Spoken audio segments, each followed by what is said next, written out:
Bonjour et bienvenue à cette nouvelle capsule de la gestion de projet. Aujourd'hui, utiliser des outils pour mesurer l'atteinte des objectifs du projet. Utiliser des outils de contrôle. D'abord, qu'est-ce que le contrôle? Je vous rappelle que c'est un ensemble d'activités qui nous permettent de mesurer notre avancement, notre progression, nos efforts, nos coûts et essayer d'identifier les endroits où il y a des écarts entre ce qu'on prévoyait et ce qu'il se produit.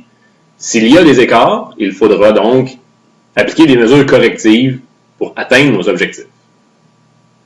Plusieurs éléments mériteraient d'être contrôlés durant la vie du projet.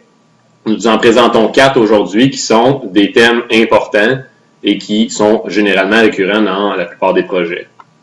D'abord, la portée de notre projet.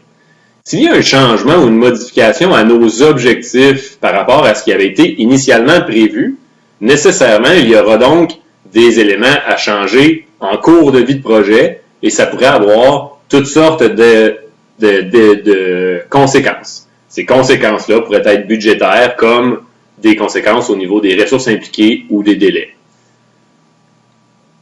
Par ailleurs, le deuxième élément à monitorer en cours de vie de projet sera l'échéance d'une activité ou même de la date finale de notre projet.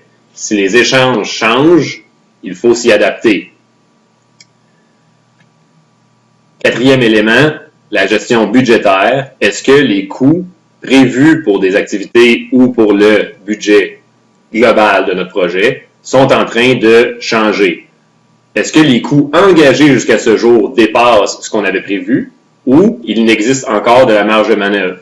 Ainsi, l'objectif est de réaliser le projet à l'intérieur du cadre budgétaire et pour ça, il faut savoir quelles ont été les sommes dépensées jusqu'à ce jour et de comparer cela avec l'avancement prévu de notre projet et les dépenses qui sont à venir jusqu'à la fin de notre projet.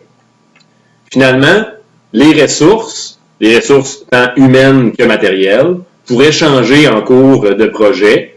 Des gens sont malades, les machines peuvent tomber en panne, elles peuvent être défectueuses.